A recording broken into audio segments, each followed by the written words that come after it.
கர்த்தருடைய பரிசுத்த நாமத்துக்கு ஸ்தோத்திரம் உண்டாவதாக. இந்த நல்ல நாளிலும் சியோன் காஸ்பல் டிவி மூலியமா உங்களை யாவரையும் சந்திப்பதில் மிகவும் மனமகிழ்ச்சி அடைகிறேன்.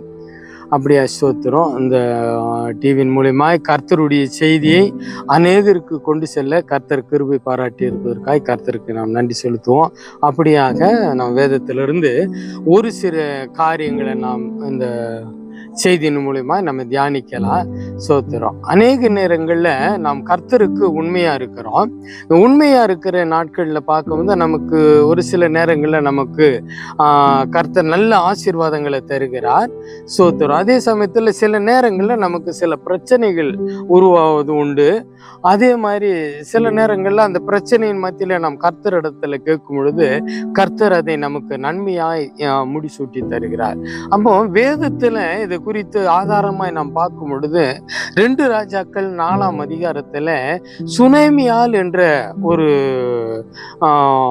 பெண் இருந்தாங்க. அவங்க பார்த்தீங்கன்னா கடவுளுக்கு உண்மை உள்ளவர்களா இருந்தாங்க. அதுவும் அல்லாதபடி அவங்க தேவ ஊழியர்களை சோத்திரம் அவங்க நேசிக்கிறவர்களாய் அவர்களை கனப்படுத்துகிற ஒரு நல்ல குணம் படைத்தராயும் ஒரு உண்மையுள்ள சகோதரியாவும் அவங்க இருந்திருக்கிறாங்க.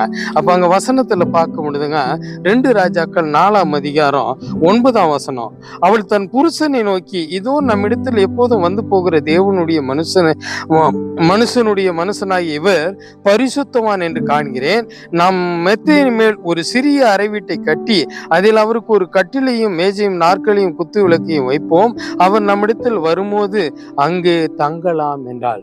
எனக்கு அன்பான கடவுளின் பிள்ளைகளை, இப்பொழுது இந்த அருமையான சகோதரி தேவ ஊழியர்களுக்கு உதவ வேண்டும் என்ற நல்ல எண்ணத்தோடு சோத்திர இந்த தீர்க்கதரிசி நம்ம ஊருக்கு வரும்போதெல்லாம் நம்ம வீட்டு மேல அவர் தங்கிட்டு போகட்டும் அப்படின்ற மாதிரி அந்த அம்மா சொல்றாங்க. சொல்லும் பொழுது சோத்திரம் கர்த்தர் இப்ப பார்த்துட்டு அவளுடைய இல்லாமையை பார்த்து தீர்க்கதரிசி மூலியமா ஒரு ஆசீர்வாதத்தை கட்டளிடுறாருங்க. பாருங்க, இந்த சுனேமியால் என்பவளுக்கு குழந்தைகள் இல்லைங்க.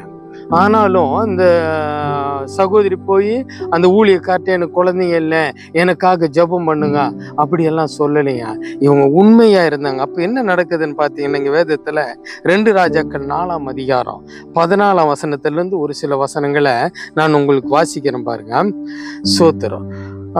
அவர் கேயாசி அந்த ஊழியனை கூப்பிட்டு என்ன பண்றாரு, அவளுக்கு செய்ய வேண்டியது என்னவென்று கேயாசியை அவன் கேட்டதற்கு அவன், அவளுக்கு பிள்ளை இல்லை, அவள் புருஷனும் பெரிய வயதுள்ளவன் தான். அப்பொழுது அவன், அவளை கூப்பிடு என்றான். அவளை கூப்பிட்ட போது அவள் வந்து வாசற்படியிலே நின்றாள். அப்பொழுது அவன், ஒரு பிராண உற்பத்தி கால திட்டத்தில ஒரு குமாரனை அணைத்து கொண்டிருப்பாய் என்றால். அதற்கு அவள், ஏது தேவனுடைய மனுஷனாகிய என் ஆண்டவனே, உமது அடியாளுக்கு அபத்தம் சொல்ல வேண்டாம் என்றாள். சோதர்.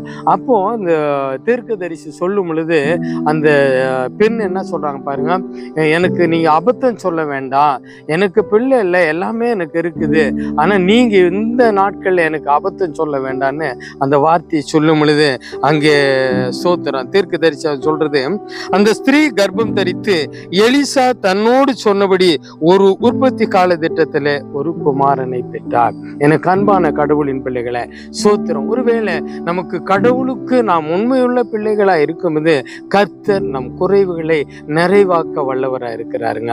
இந்த அம்மா போயிட்டு, ஐயா எனக்கு குழந்தை இல்லை, எனக்கு இப்படியான சூழ்நிலையெல்லாம் இல்லைன்ட்டு அவங்க கெஞ்சலைங்க. ஆனால் கர்த்தர் அவளுடைய குறையை கண்டு எலிசா மூலியமாய் சோத்திரம் அவளுக்கு அந்த குழந்தையை நான் தருவேன் என்று அங்கே கர்த்தர் வந்து வாக்களித்தார். வாக்களித்தது மட்டுமல்ல, அந்த பெண்ணுக்கு ஏற்ற காலத்துல ஒரு குழந்தை பிறந்ததுங்க. இப்படியாய் உண்மையா இருக்கிற இந்த சகோதரிக்கு அந்த குழந்தை ஒரு நாள் வளர்றான். அந்த குழந்தை வளரும்போது ஒரு நாள் அந்த குழந்தை வந்து மரித்து போறாங்க. மரித்து போகும்பொழுது சோத்திரம் இந்த தாயானவள் ரொம்ப கதறாங்க.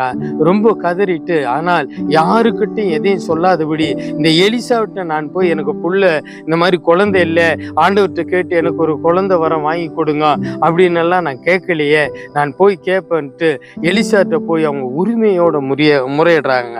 அப்ப பார்த்தோம்னா அந்த 2 ராஜாக்கள் 4ஆம் அதிகாரம் 28ஆம் வசனத்தை பார்க்கும் பொழுது சோத்திரம் அங்கே அப்பொழுது அவள், நான் என் ஆண்டவனிடத்தில் ஒரு குமாரனை வேண்டும் என்று கேட்டது உண்டா? எனக்கு அபத்தம் சொல்ல வேண்டாம் என்று நான் சொல்லவில்லையா என்றார். நான் எப்பனாச்சும் உங்ககிட்ட கேட்டேனா, எனக்கு குழந்தை இல்லை, ஒரு குமாரன் வேணும், கடவுள்கிட்ட கேட்டு எனக்கு கர்ப்பத்தை தரங்கன்னு நான் எப்பதான் கேட்டது உண்டான்னு. ஆனா அப்படி இல்லையா? அப்படி கேட்கும் பொழுது சோத்திரம் அவளை அந்த இடத்துல போராடி, அப்ப பார்த்தோம்னா அங்கேயே நம்ம பார்க்கும் பொழுது வேதத்திலைங்க இப்படியா அவள் போராடும்போது இந்த 2 ராஜாக்கள் 4ஆம் அதிகாரம் வசனம் 35 37 வரைக்கும் நான் வாசிக்கிறேன் பாருங்க. அவன் எழுந்து அறை வீட்டில் இங்கும் இங்கும் உலாவி திரும்ப கிட்ட போய் அவன் மேல் குப்புறப்படுத்தான். அப்பொழுது அந்த பிள்ளை 7 தரம் தும்மி தன் கண்களை திறந்தான். அப்பொழுது அவன் கேயாசியை கூப்பிட்டு அதற்கு சுனேமியால் அழைத்து கொண்டு வா என்றான். சோத்திரம்.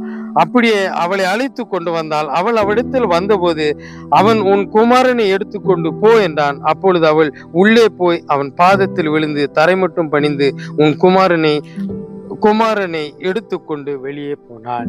அல்லேலூயா.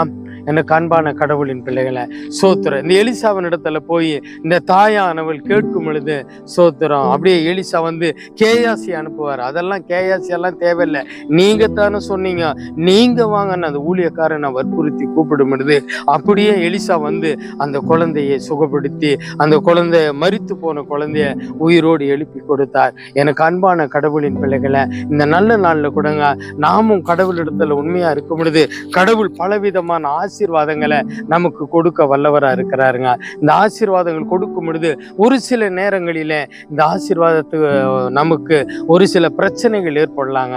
அந்த மாதிரி பிரச்சனையில நாம் துவண்டு போகாதபடி மறுபடியும் கடவுளுடைய சமூகத்திலேயே நிற்கும் பொழுது, நாம் கடவுளிடத்துல கேட்கும் பொழுது கர்த்தர் நமக்கு பெரிய காரியங்களை செய்ய திருப்பி கொடுக்க வல்லவராக இருக்கிறார். இப்பொழுது கூட நாம் கண்களை சாய்த்து, நல்ல தகப்பனே, இந்த நல்ல நாளுக்காய் சோத்திரம். இந்த சுனேமியால் ஆண்டவரே கடவுளுக்கு சாட்சி உள்ள பிள்ளையாய் மகளாய் உண்மை உள்ளவளாய் இருந்தார் ராஜா. அவளுடைய குறைவுகளை பார்த்து கர்த்தர் அவளுக்கு அந்த குறைவை நீ நிறைவேற்றினீ ராஜா. அந்த குறைவில ஒரு நாள் அங்கே குந்தகம் வரும் பொழுது அவள் சோத்திரம் மறுபடியும் கர்த்தருடைய சமூகத்துல வந்து கேட்கும் பொழுது கர்த்தர் அந்த குமாரனை கொடுத்தீர். அப்படியே இப்பொழுது கூட ஆண்டவரே சோத்திரங்கள் வாழ்க்கையில நாங்கள் எதையாவது இழந்து நின்று சோத்திர இதை கேட்டுக்கொண்டிருக்கிற யாவரும் எதையோ ஒன்றை இழந்து நிற்கும் பொழுது இந்த நல்ல நாளிலே அப்பா கண்ணீரோடு உம்முடைய பாதத்தில் நிற்கிற பிள்ளைகளுக்கு என் கர்த்தர் நீர் அவர்களுக்கு அந்த காரியத்தை வாய்க்க செய்ய போர்க்காய் சோத்திரம். இழந்ததை அவர்கள் பெற்றுக்கொள்ள போவதற்காய் சோத்திரம். இப்படியாய் இயேசுவின் வழியாய் நான் கேட்கிறோம் நல்ல பிதாவே. ஆமென்.